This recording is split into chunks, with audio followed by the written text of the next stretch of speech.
Hey guys, looks like it's beer 30. Let's go see what's in the fridge today.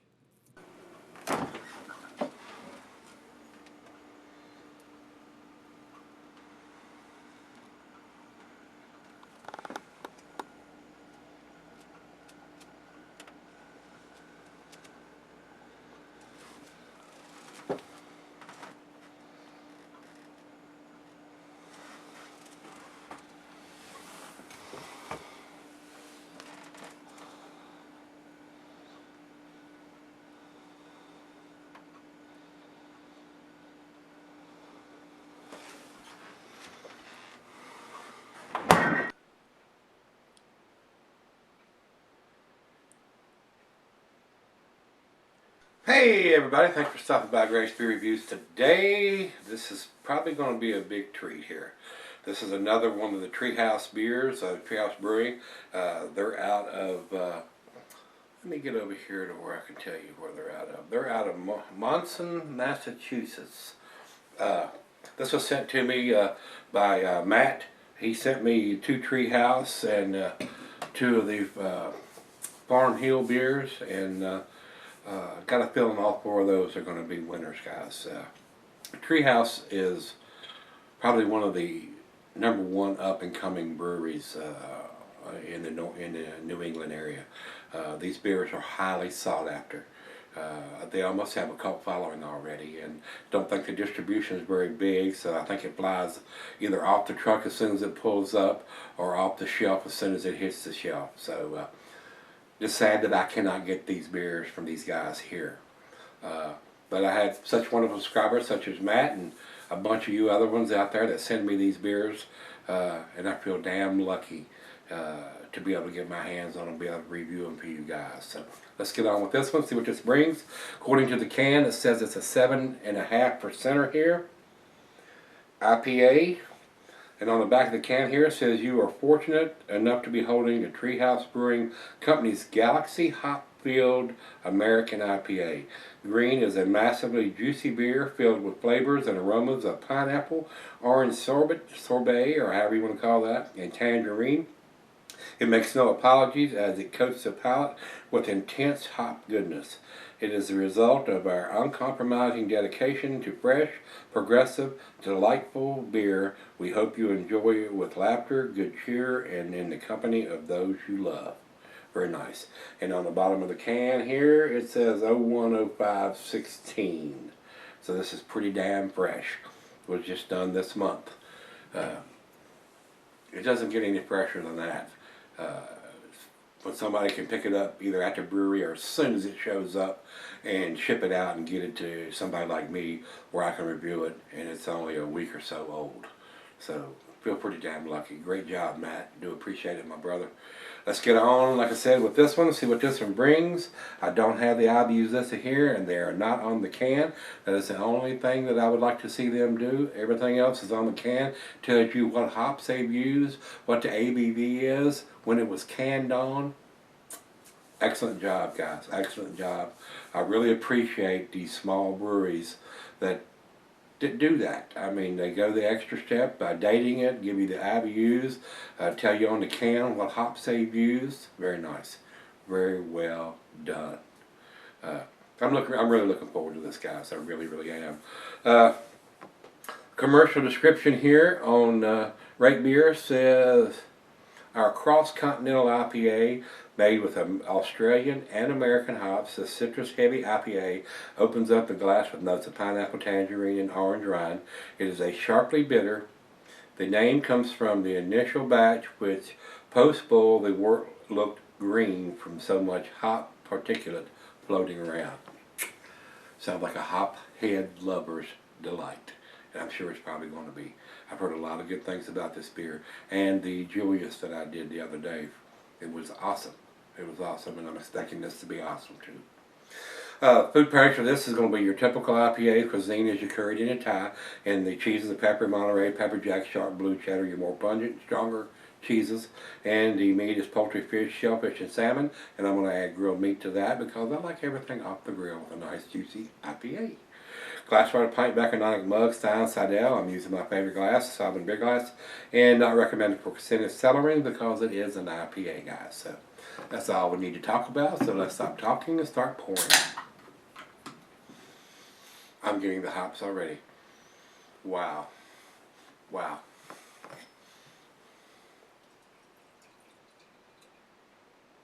Very orangey, almost looks like orange juice coming out of here. Orange pineapple juice. Very cloudy. Probably an unfiltered beer. Wow, I'm getting that hop aroma from here. That is so nice. Looks like orange juice in the glass, guys. It really does. There is no light coming through it. It is very, very cloudy. I would say it's either can conditioned, bottle conditioned if you will, or unfiltered. Looks like an unfiltered beer to me. It really does. Didn't get a great big hiss on the can to let me believe that they've added some additional yeast before canning. I think it's unfiltered. So it looks very good in the glass. Nice finger of head on that one. Very creamy looking on top. Very nice looking. Let's get a nose on it. Close up. Oh yeah. Oranges, pineapples, tangerines, maybe some lighter tropical fruit notes. It is loaded with hops, guys. It really, really is. Wow, that smells so awesome. Wow. Makes my mouth water just to smell it. Oh man. I could sit here and smell it. Like I said, I wish I could get a cologne that smelled like this. I'd stuff it up my nose. Wow, that smells awesome. It's time. Let's get it on. Cheers, everybody. Cheers, Matt. Do appreciate it, sir.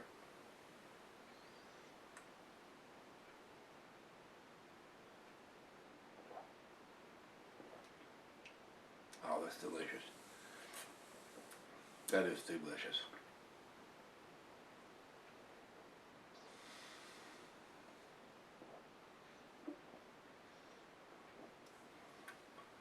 No alcohol in the taste whatsoever. This is a damn well made beer.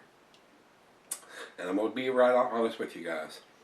As of right now, the first initial taste and the aroma, I'm thinking I like the Julius just a tad better than this, but that's not taking anything away from this.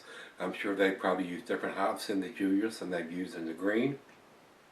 And sometimes the Australian hops lend a little bit of spicy. Their hops are a little different. I mean, they are definitely different than the American hops.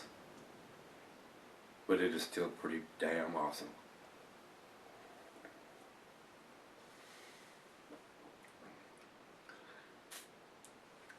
Wow, that is very delicious. That man looks like orange juice in the glass. It really does.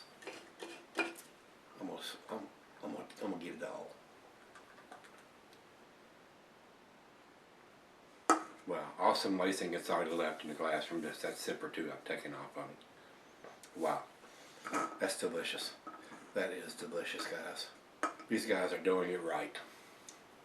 And you guys up there in Massachusetts and get your hands on these beers. Y'all got it going on up there, man. There's a lot of great beers coming out of New England. Very, very nice.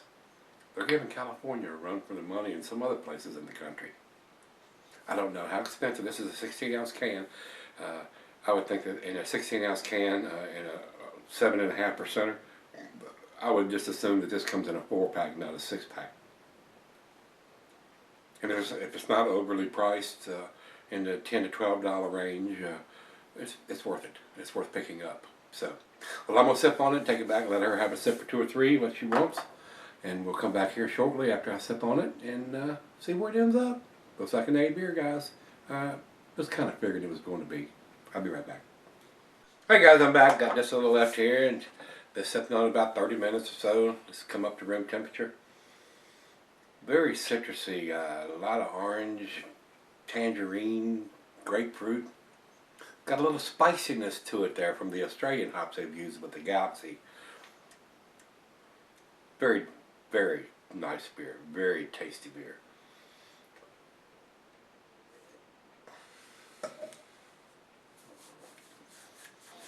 Read a lot of comments that this is a lot of people's favorite beer. They prefer this one over the Julius. They're both awesome beers. They're both world-class beers, guys. But I think I might prefer the Julius just a little bit over this one.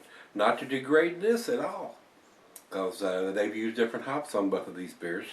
So it's a nice change. I mean, as far as I'm concerned, guys, they're both world-class beers. Final chug, and looking at both of them, I would say they are both unfiltered beers. And from what I'm hearing from everybody, they are only available at the brewery. There are some kegs that are going out to the restaurant stuff, but you can only buy these beers in the cans at the brewery. So very, very small distribution, if I do say so myself. So the only way you can get your hands on it is to go to the brewery or go to a close by restaurant and have it on tap somewhere. So awesome beers. Hope they will get big enough and decide to start distributing some of this stuff. Evidently they're a pretty small brewery if they're only distributing at the brewery. So hopefully down the road they'll go out just a little further from just the brewery. So they definitely know what they're doing there. I just like to see it go just a little bit further than just the brewery. Of course, it probably never will come to Virginia anyway, but it's kind of, unless you live close by, or somebody's going to send it to you like Matt did to me, you're not going to be able to try these beers. So, and that's a shame, because this is awesome. This is awesome beer. Final chug.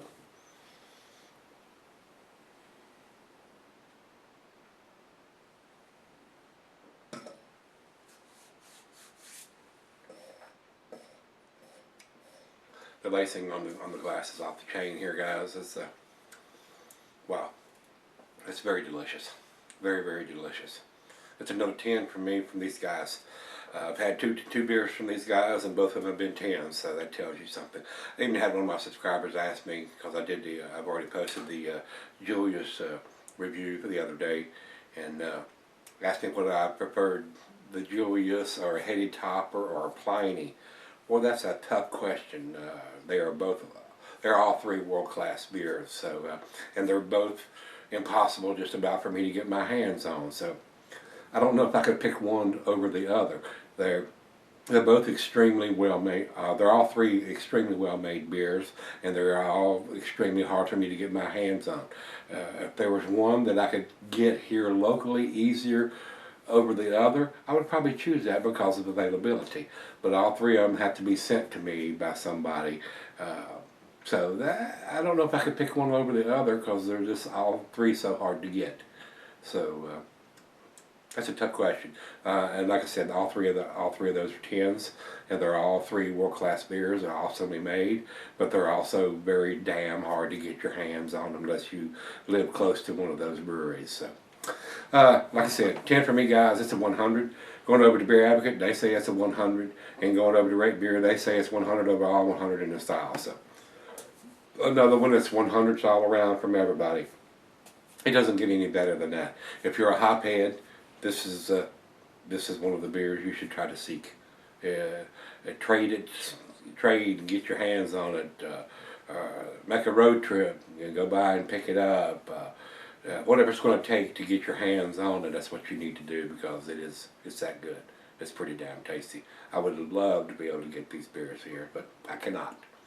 You can wish in one hand and in the other is what they say. So I'm glad I have such great friends and subscribers, such as Matt, and there's so many of you others out there that send me these great, awesome, world-class beers. Very nice. I'm blown away when I get beers like this. I'm blown away when I get any beers sent to me, much less these world-class beers like this, and Pliny and Heady Topper, and some of those people that will stand in line for 2, 4, 6 hours just to pick these beers up. And I have people that actually do that and send them to me. I feel so blessed. I really do. So much love to everybody out there that watches my beer reviews and makes comments on them and send me these great, awesome beers. I do appreciate it. Like I said, I do feel very blessed that I get to try and review these beers, guys. So thanks a bunch from my heart, and we'll back tomorrow. Let's see what we can dig out of the fridge. Maybe we'll get us another 10. And my fingers crossed. See you then.